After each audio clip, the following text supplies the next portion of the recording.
Hi, I'm Seamless, and this is the 20-second 75K tutorial. This one was requested by oruce, and it is a Paurini sound, and it sounds like this, or not, not like that. It sounds like, come on, there we go.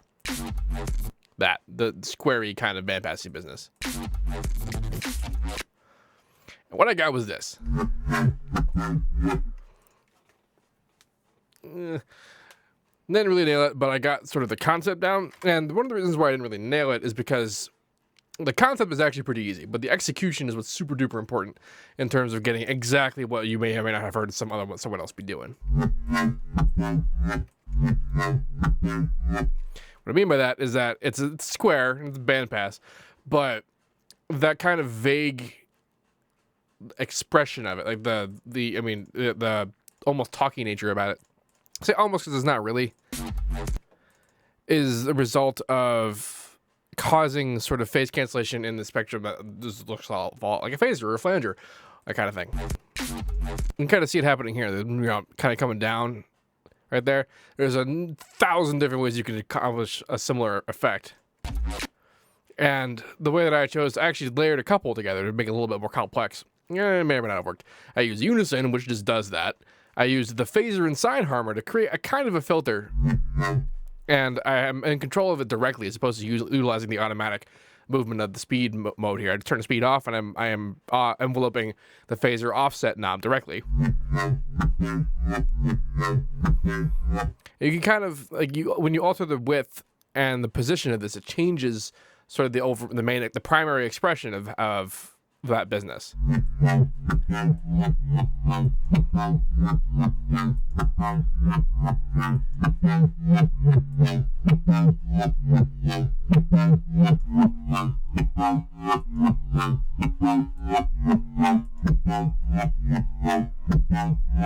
And so you can kind of see that you mess around with that and you get a lot of different expressions. And on top of that, I have a flanger, which, I mean,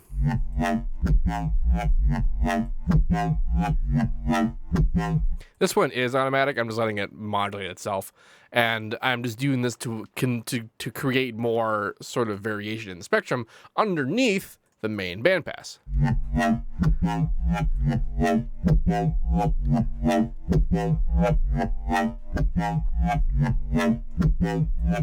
And I have this sort of just this peak coming down here to sort of play around with that. And then now the trick with the bandpass is that I'm automating the position, but I'm also automating the band width.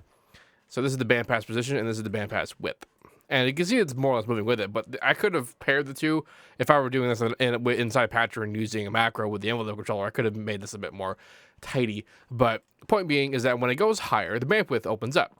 So lower values have less bandwidth, and higher values have more bandwidth. And this creates an interesting sort of expression about it. It also means that when I do faster motions, it is kind of like a percussive element to it.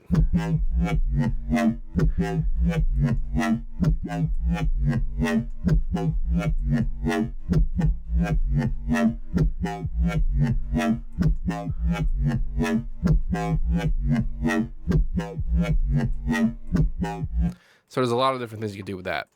And then this is sort of more distortion to add up a bit more. And then I'm using the EQ inside the bandpass to kind of control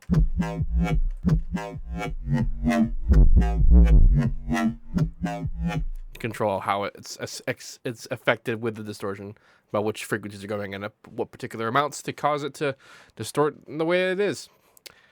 And that's sort of this sound.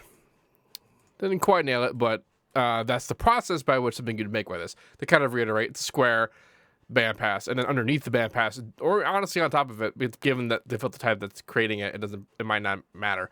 But you want to also incorporate essentially additional filtering. You could do it manually. You can make like a comb filter and then do that around it. Like, that was actually kind of the first thing I tried to do, which was to make a custom filter in Harmor that would do that kind of like manually, and it didn't really work out. But if you move it around, or the phasers, or a real phaser, or a real flanger, chorus plugins, unison, that kind of thing. Do that kind of stuff to it, and then bandpass it. You'll get more or less that sound and some distortion at some various levels. Experiment, where you put the distortion before or after the phaser, before or after the bandpass, before or after the phaser and the bandpass. Like that's, that kind of thing. So that's this sound. I'll put up this FLP for you to download so you can screw around with it. If you have any questions about this, please let me know. If you'd like to make a request for yourself, please do so in the Reddit thread linked in the description of this video. Requests made anywhere else will be ignored. Don't forget to like, comment, subscribe, and all that good stuff. And as usual, have a nice day.